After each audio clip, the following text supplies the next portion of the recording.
First episode opens as Cara pens another letter to Spencer, revealing that loan sharks are on their tails. To pay off their debts, the Duttons have sold off much of their cattle and are now forced to hunt for their survival. Jacob, Cara, Jack, and Liz are bearing the winter together, and it looks as if they are in for the long haul. But before Jacob goes to town on business, he encounters a mountain lion resting on the front porch. The animal runs off the moment he gets too close, but its appearance gives him a reason to pause. No doubt, it is only a sign that more trouble is coming. Having been separated from his wife, Alex, Spencer works on a vessel traveling across the sea in hopes of making enough money to return to America. He quickly befriends a young Italian man named Luca, who he warns not to overfeed the ship's furnace. That evening, Spencer discovers that Luca has been repeatedly raped by another crew worker and wakes to find the culprit in the act once more. As a result, the Great War veteran beats the rapist within an inch of his life, saving Luca from further pain. When the ship's captain arrives to see the mess, he shoots and kills the rapist, reminding Spencer that his place is not to patrol this ship, but simply to work it. Meanwhile, in England, Alex is trapped in her home, visited by her friend Jennifer. Wasting away from grief after being ripped from her husband, Alex struggles to take care of herself. When she reveals to Jennifer that she is pregnant, and therefore running out of time to get to Spencer, it's only then that she asks for her friend's aid. "I belong with my husband," Alex pleads. "His child belongs with his father." She provides Jennifer with some family jewels and asks her to sell them so she can buy passage to America. Jennifer agrees, hoping to prove herself the sort of friend that Alex can count on. Afterward, Alex writes to Spencer, who continues to work aboard the ship, shoveling coal, only this time he does so alone and without Luca's aid. Concerned, he finds that Luca has left a suicide note in his bunk, though it is written in Italian rather than English. Spencer soon finds Luca sitting on the edge of the ship's rail, looking down at the passing water. He explains to his friend that the death would be painful and that he would be hurting the family members that he cares about most if he were to simply give up. It doesn't take long for Spencer to convince Luca that killing himself is not the answer, and they soon get back to work.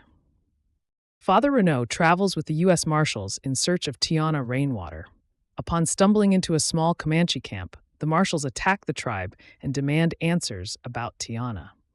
Of course, the tribe has never heard of a crow in their territory, but that doesn't stop Marshal Kent from threatening a small child at gunpoint.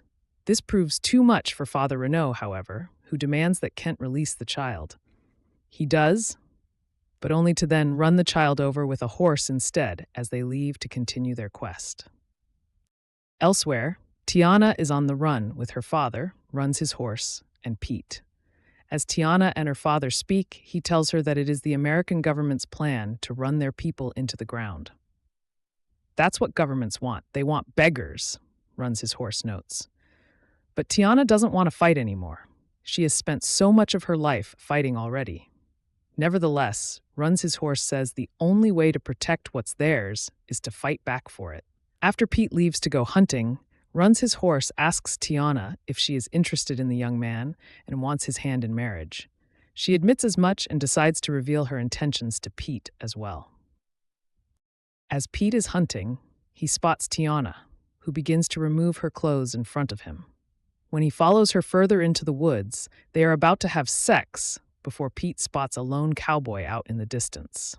Hoping to gather Tiana's clothes to keep them from being discovered, the cowboy reveals that they are not in Oklahoma at all, but rather in Texas.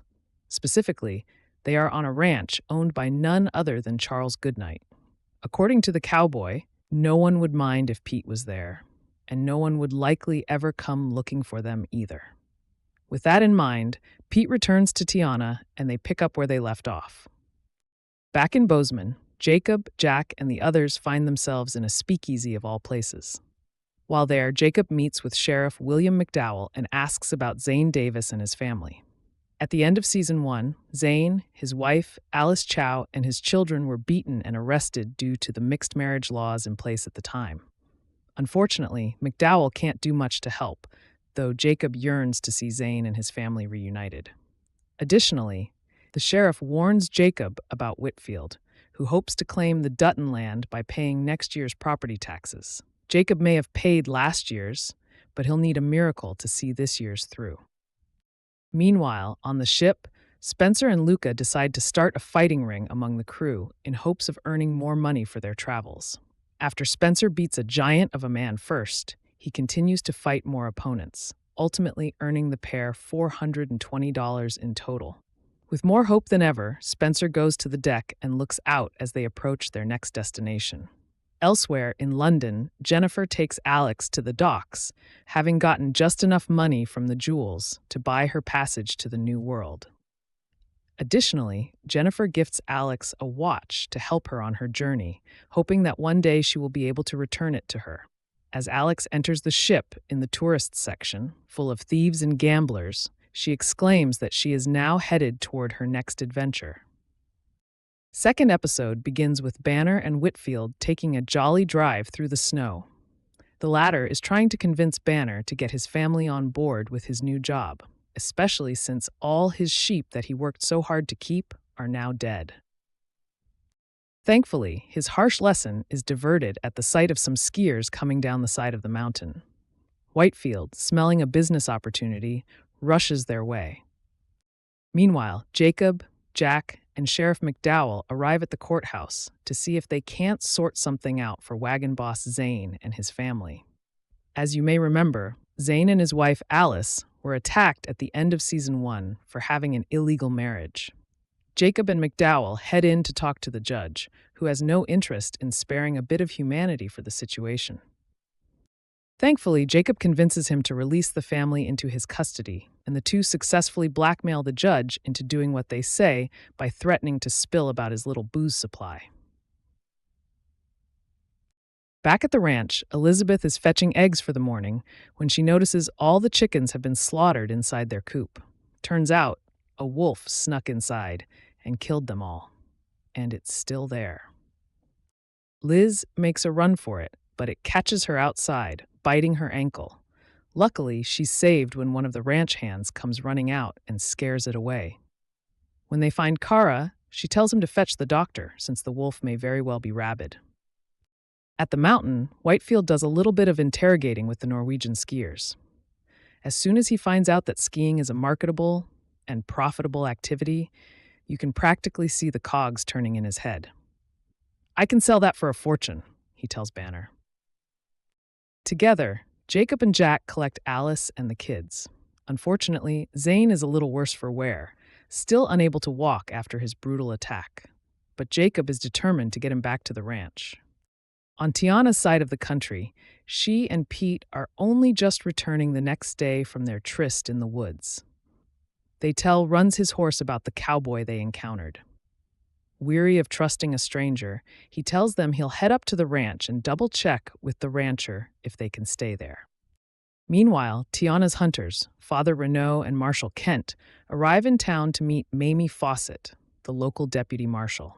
She's tough and doesn't take kindly to Kent's doubts about her abilities, but he has no choice but to enlist her help to track down Tiana, so he gets a sketch printed for distribution. Time to catch up with Spencer. He and Luca arrive in Galveston, a free state that allows for liquor consumption, gambling, and all kinds of other fun. There, they meet Luca's cousin, Sal Maceo, who's based on a real-life criminal. When they arrive, Maceo gives Spencer some food and a chance to send a telegram home. There's nothing like seeing a Dutton try pizza for the first time. However, when Spencer tries to crack on with his journey, Maceo's henchman stops him. Spencer quickly disposes of him, but it doesn't take long for the rest of his men to track him down and forcibly take him back in. When he's taken back to Maceo, the boss is highly offended, but he keeps Spencer alive, giving him a chance to help his cause. While taking Zane and his family back to the ranch, Jacob, Jack, and the boys are caught in a furious snowstorm. They decide to ditch the horses and flip the wagon for shelter, since there's no way they're going anywhere in this. Things aren't much better at the ranch either. The doctor and his nurse arrive, and as a precaution against rabies, he has to inject Liz with a huge needle right into her stomach. Horrifyingly, this will need to be done 12 times over the next 10 days. Liz fights back with all she has, but she's held down in order to get the shot. When it's done, she runs off crying. After settling the doctor and nurse to stay the night through the storm, Cara later finds Liz upstairs in her room, distraught at how life has turned out. Clearly, her devotion to Jack is cracking under the pressure. As she tells Cara, "I love him, but this isn't living, it's surviving." She also tells Cara that when the storm passes, she's heading back home to Boston. Banner meets up with a friend that evening at the speakeasy and remarks to him that Whitfield is the only man who's ever truly scared him. Meanwhile, Father Renaud, Kent, and Kent's man have set up camp for the night. They debate the Indian Citizenship Act, and Father Renaud's realistic comments leave Kent and his man in stitches laughing. However, the laughter doesn't last for long, as Kent's man is suddenly shot through the chest with an arrow. Soon, they're attacked by a group of Native Americans, likely as revenge for Kent's awful acts at the camp in Episode 1, who run them into the bushes. Kent gives Renaud a gun, and together, they come running out, firing their guns as they fight back. It scares them off, and Renaud is rattled. Next, we catch up with Alex, who's having a terrible time on her ship. Not only is it rocking wildly in a storm, but water is seeping through the windows, and the other passengers in tourist class are screaming around her. As she cries out in terror, her narration reveals how she's written to Spencer once again, telling him she can't wait to have more children with him when they reunite. Speaking of Spencer, he's still in Galveston. Maceo has enlisted him and Luca to deliver some whiskey to Fort Worth, arming them with money to bribe their way through, and guns just in case they can't. As part of the deal, he tells Spencer he can keep the truck once they've made the drop, and Luca will return with the money on the train. It's not what Spencer wanted to do, but at least it's one step to getting closer to Montana. Finally, the night at the ranch is disrupted when Cara awakens to the sound of a scream downstairs. She grabs a gun and sneaks down, finding the back door swinging open in the wind. Snow has fluttered into the living room, where she discovers the horrifying scene of the nurse, on the floor, being eaten by the same wolf that attacked Liz. It looks up with a blood-stained face and lunges at her. She just barely has time to raise the gun and fire, and we cut to the outside of the house, hearing only the sound of her cry out. Third episode opens as Alex arrives in New York City. Though before she can take the next step to Montana, she must first go through immigration processing on Ellis Island, the famed entryway many used in the early 20th century coming to America. But the historic halls don't roll out the red carpet. She is forced to go through multiple medical examinations that are actually quite demeaning. At one point, she even gets punched in the stomach for possibly being a bit too cute with a response, and at times unsanitary, including a doctor examining her private areas without gloves. Ultimately, the doctors discover she is pregnant. That could mean deportation, as Alex learned from others as she was waiting, as it's assumed she wouldn't be able to work. Another woman tells Alex she can always bribe the officials or trade what nature gave her to secure her entry into the country, but as we know Alex, that's not something she'll lower herself to do. At long last, Alex sees the immigration official that will decide her fate. With no marriage license to show, the man doesn't believe Alex is actually heading to Montana to meet up with her husband, calling it a dime store fiction. If she wants to get in, she has to show she can work. When the man tests to see if she can read, Alex has finally had enough. Given a Walt Whitman book, instead of just reading the beginning, she finds a particular passage to show up the man. She then calls out he has lipstick from one of the women he previously interviewed, with Alex advising he wipe it off before going home to his wife. Having been sufficiently shown up, the official approves Alex's entry. Of course, getting into America was just step one. Now she has to figure out how to get to Montana. Though she meets a kind vendor who gives her a map and gets her a cab to Grand Central Terminal, he also warns her about the dangers of the city, particularly those looking to steal what she has. The same happens at the train station, as the salesman offers some helpful tips about her route, and staying safe until she boards the train. They also try to tell Alex how cold it is going to be in Montana, but she continuously brushes them off, confident England's cold is comparable. As we've seen from everything going on in Montana, Alex is probably in for a rude awakening on that front. Experiencing that kind of cold firsthand is Jacob and the rest of the cowboys on their way back from Bozeman.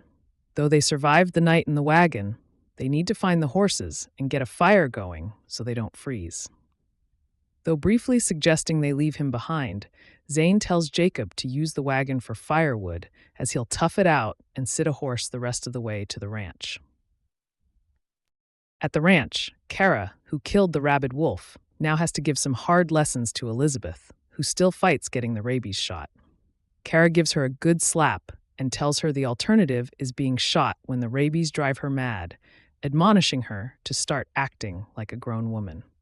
Elizabeth relents, but shows she still has some spirit by standing to receive the shot. Thankfully, the doctor is still at the ranch when Jacob and company arrive with Zane. The doctor diagnoses Zane as suffering from a subdural hematoma, a swelling in his brain, which needs to be drained or it will kill him. However, the doctor doesn't have any anesthesia on him, so Zane will have to go through the procedure awake and feeling all the pain. Jack, meanwhile, is faced with some emotional pain as he finds Elizabeth packing to head back to Boston. She doesn't want this kind of life, and if Jack wants to remain her husband, he needs to come with her to Boston. When it's time for another shot from Cara, Elizabeth counts down it's just 8 more shots until she can leave. We get a quick check with Runs his horse as he finds the rancher who not only gives him, Tiana, and Pete permission to camp, but offers them a wage if they help keep track of the cattle as they move across the plains. Good deal all around for now. Things aren't so rosy for their pursuers, Kent and Renault. The tribe that Kent has been antagonizing gets Marshal Fawcett to come investigate the scene where Kent killed the boys who attacked in the night. Discovering tracks going east, Fawcett urges the tribe to leave it to her so justice can be served. But the tribe isn't interested in justice. They want vengeance. So it'll be a question of who finds Kent and Renault, who set off on a new course toward Mexico in search of Tiana first. The law also becomes an issue for Spencer and Luca. As they're driving, Spencer notices a roadblock ahead. He stops the car and gets a closer look on foot, seeing these aren't the kind of officers you can bribe. They search for a different way to Fort Worth, but Spencer decides they need to ditch the truck, not wanting to risk his life for booze. Luca, however, isn't going to let down his cousin, despite Spencer's pleas for him to forget it. They go their separate ways, but as Spencer is walking, he hears gunfire. Sure enough, Luca was not able to bribe the officers, and when he opts for violence, they end up killing him. The episode ends with Alex narrating a letter to Spencer, saying she is on her way to Billings and thinks in a week she'll be at the ranch. She hopes they're done proving how much they love each other and wonders what more calamities they could face. On cue, as Alex goes to the ladies' room to refresh, a man that has all the trappings of a thief eyes her and follows her in, almost certainly looking to rob her. Fourth episode begins as Whitfield hosts a group of investors to pitch them his big idea, a ski resort, along with an airport and a road going through Paradise Valley. When Banner reminds him that his plan goes through the Duttons' land, Whitfield tells him it's time to build their army to take down the Duttons. As foreshadowed in the previous episode, Alex was indeed robbed in the women's bathroom, with the thief taking her money and her friend's bracelet. Though this is clearly awful and could cause some problems if Alex needs money on the rest of her journey, she at least doesn't compound the issue by missing the train, as she rushes and leaps on just at the last minute to ensure she continues her journey to Montana. Speaking of the ranch, Dr. Miller performs the procedure on Zane, having to knock him out with chloroform and strap him down so he can drill into his head. Unfortunately, the chloroform doesn't last long enough, and Zane wakes up screaming in pain. While that complicates things, Dr. Miller is able to complete the procedure and bandage Zane up.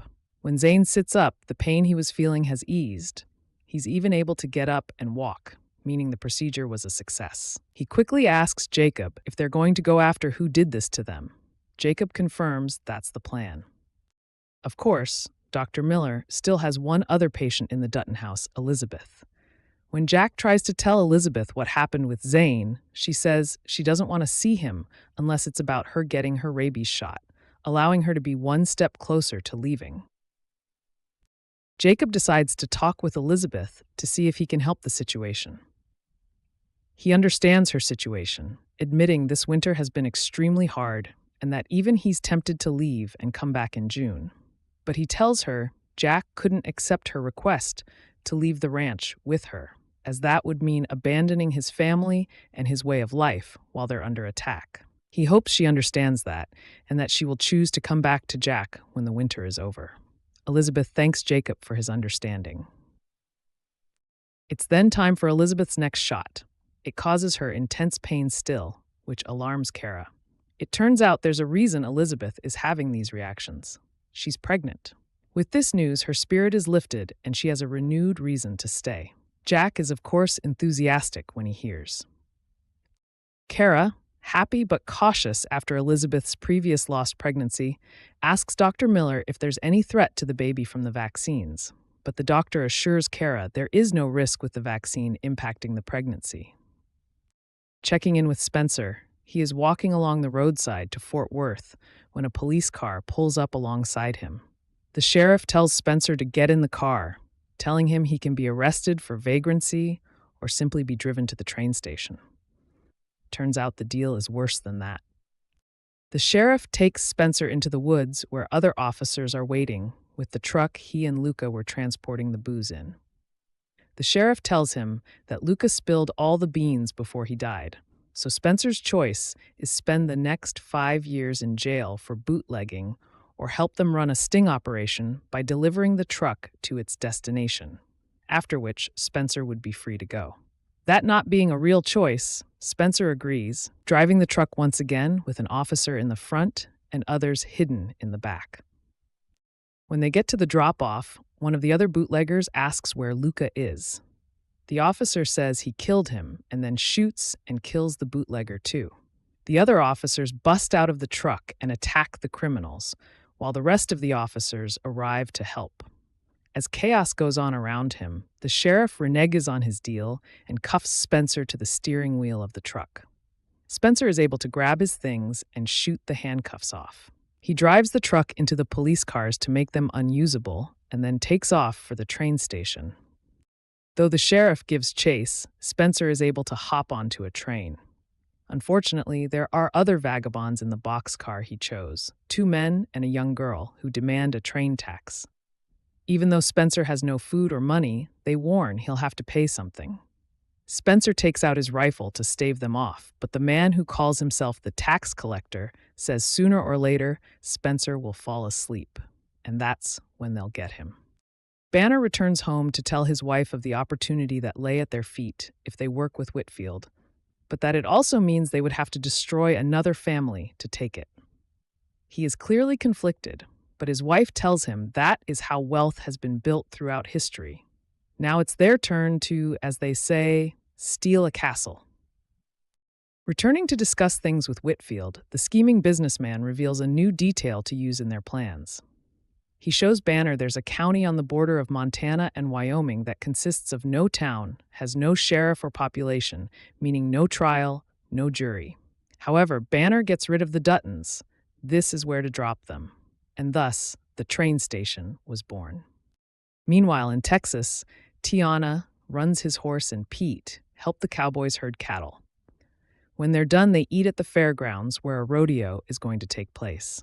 While checking out the arena, Tiana sees a wanted poster with her face on it. They're all over the place, meaning they will have to be on the run again.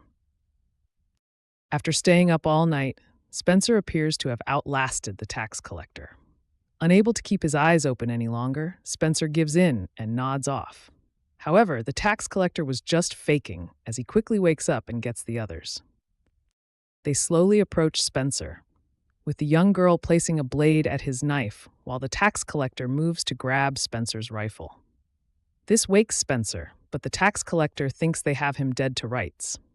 Spencer removes that idea as in a flash. He grabs the girl's hand and pulls the blade away from him, then pushes the gun in the direction of the tax collector and fires, killing him.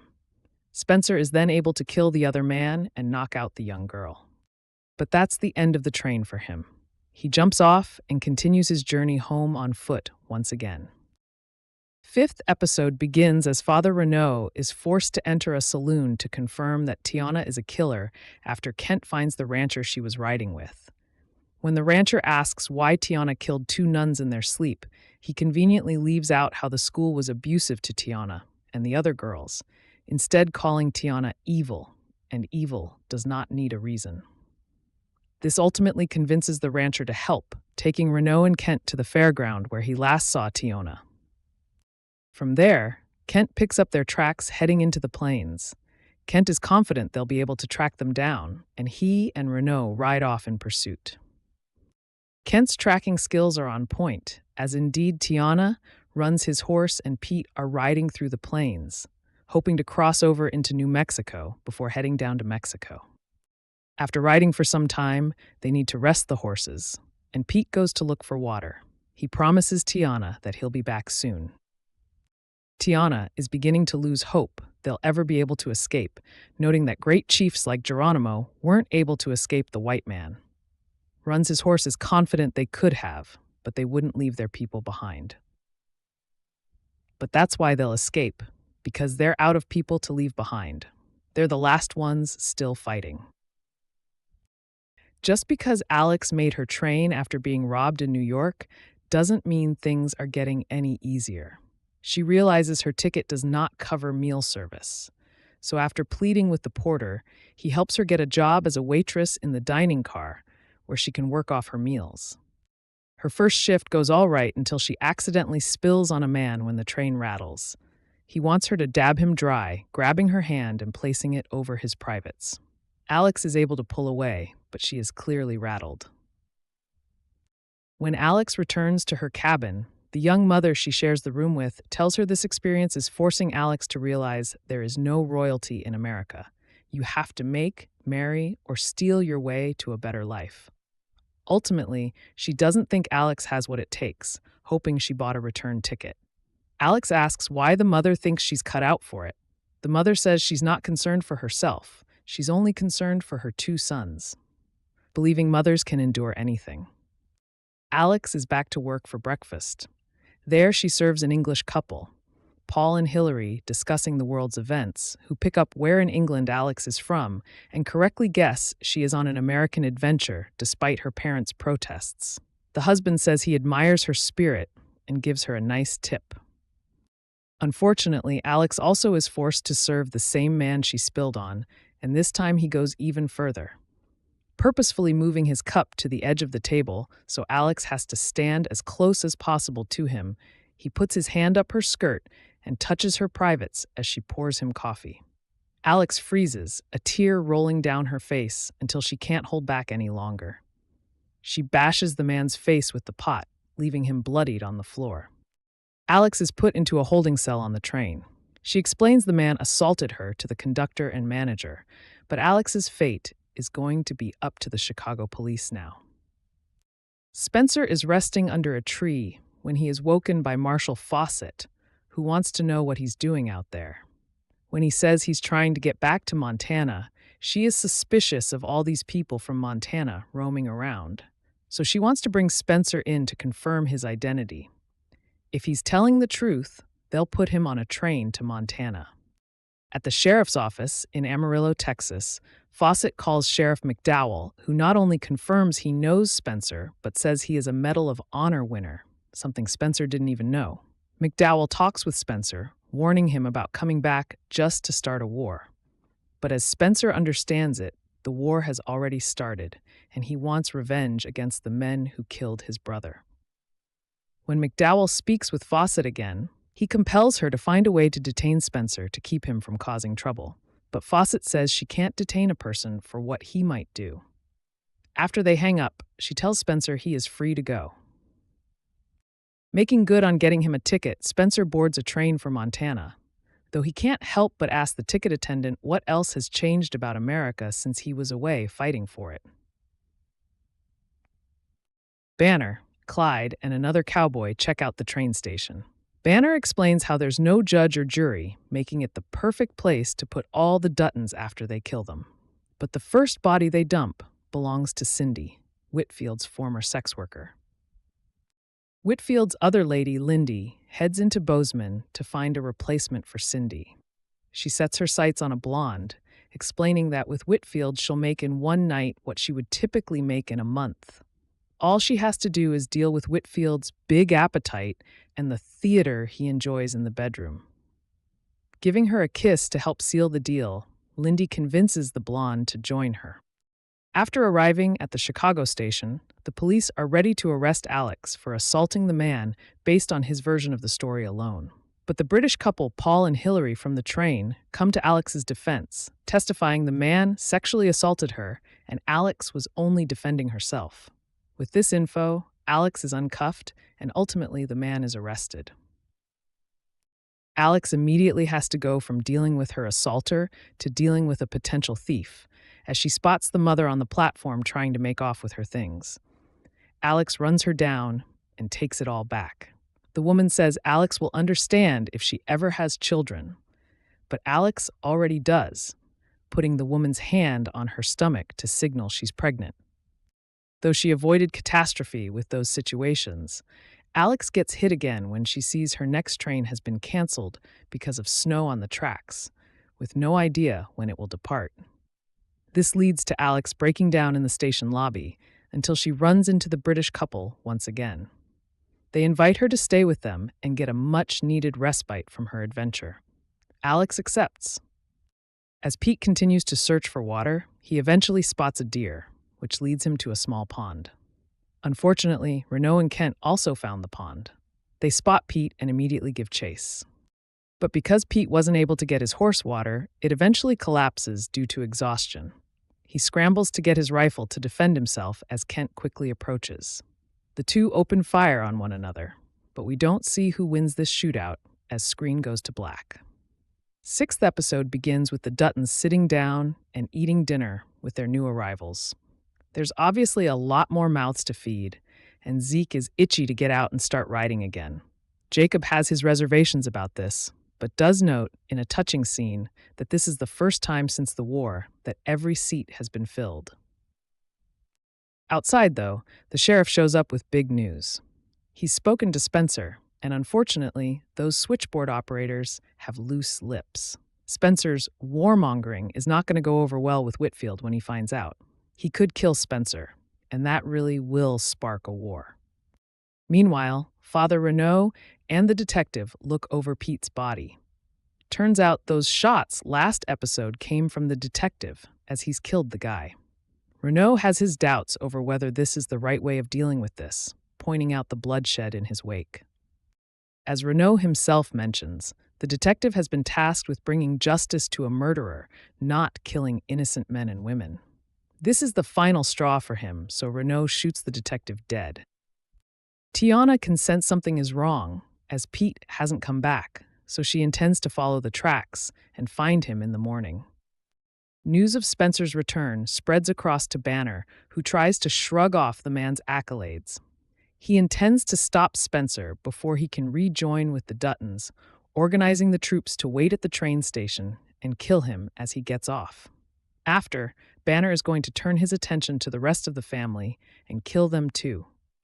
Banner shows up to see Whitfield, who's in the middle of torturing another girl, one that has a history of manipulating politicians. Banner gets right down to brass tacks and points out Spencer is a dangerous man and needs to be stopped. But Whitfield underestimates him and sends Banner out, believing one man won't make much of a difference.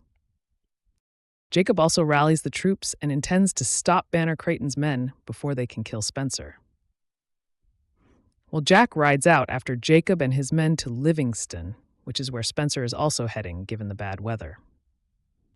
As for Alex, she recounts her story with a nice cuppa, sitting round a cozy fire with the nice couple from before. The man, Paul, offers a solution. He has a car, and the couple decide to help with the final stretch of Alex's odyssey and drive her out to Montana. And as they map out the road, guess where comes up? Yep, Livingston. It's a 3-day car ride and over 1,500 miles to cover, too. They do well until they hit near Buffalo. Snow starts to come down, and at a gas station, they refill the car and chain the wheels. The station attendant warns that they're going to have a torrid time of it from now onwards. She encourages them to take the train from Sheridan. Although there are roads, there aren't any more gas stations, so if they run out, they're stranded. Alex ignores all of this for reasons, and they hit the road. Naturally, they run dangerously low on fuel. When they run out completely, Alex awakens to find the nice couple frozen to death. At Livingston Station, Jacob scouts the area and realizes that Banner and his goons are going to use the crowds of travelers as a shield and distraction. Once they've killed Spencer, they'll scarper with the others. Jacob only has 3 men to stop this, so they need to be precise and on the ball. With Spencer due to get in the day after tomorrow, they definitely have time to kill. Unfortunately, Jack heading up there by horseback on his own is dangerous, and his path leads right into Banner's goons. They shoot him dead after Jack runs his mouth, revealing exactly who he is and what his family connection is. Not a great plan, obviously. Meanwhile, Tiana and Runs His Horse find Pete and the dead detective's bodies. There's no way to move Pete, though, and unfortunately, they're forced to just pay their respects here. As day turns to night, they light a fire, despite knowing Renaud is after them. Lo and behold, he happens to waiting in the shrubbery nearby, and the fire is just the beacon he needs. Renaud sneaks Zerover in the middle of the night, shoots Smrith, runs his horse, and then holds Tiana up at gunpoint. He forces her to recite the Bible, but she refuses, renouncing salvation in the process. Renaud's gun jams when he tries to shoot her, forcing Tiana to improvise, grabbing a knife and killing the priest outright, finishing it up with a couple of gunshots. Unfortunately, Runs His Horse is killed in the process. 7th episode begins with everybody waiting for Spencer to arrive home, whether it be at the ranch or over at Livingston Station. A fight is coming, and this is very much the proverbial deep breath before the incoming storm. Meanwhile, Mamie catches up to Tiana after seeing all those dead bodies in her wake. The trio agree that men are the problem here, but the warrant requires them to bring Tiana in for questioning.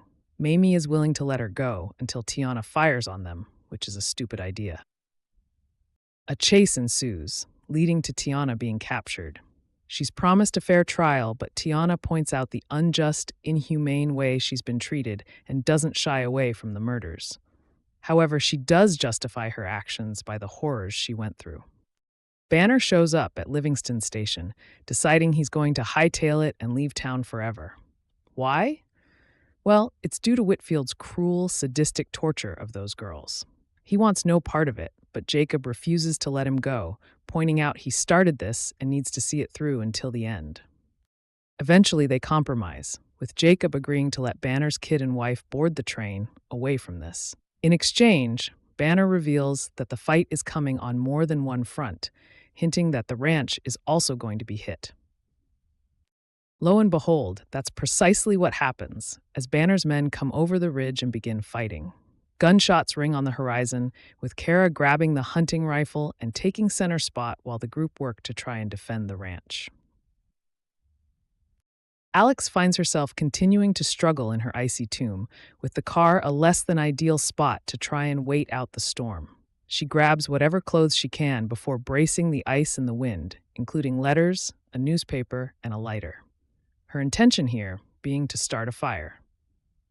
Anyway, Alex exasperates, calling out God, or, well, Taylor Sheridan really, for putting her through hell just to freeze to death. However, her plight looks set to come to an end when a train passes on the horizon. Spencer's train. Spencer jumps off the train when he sees Alex, and he rushes over to see her. After quick reunions, Spencer rushes with her in his arms for the train. Thankfully, the train has stopped and allowed her to get on, but there's a problem. She's badly frostbitten and she needs to warm up. The doctor on board warns that she's not in a great state and needs to warm slowly. Because of Alex's precarious state, The doctor tells Spencer not to get off at Livingston. Instead, he needs to stay on until Bozeman, where an ambulance will be waiting for her. As the train pulls into Livingston Station, it doesn't take long for fighting to break out. Spencer, of all people, helps Banner's wife and child hop aboard before he's shot dead on the platform by Bill. However, he also keeps his word and shoots some of his own men, protecting Jacob and the others. Jacob promises to get Banner's family to Portland. Jacob hops aboard the train next and meets Alex, but Spencer is needed at the ranch.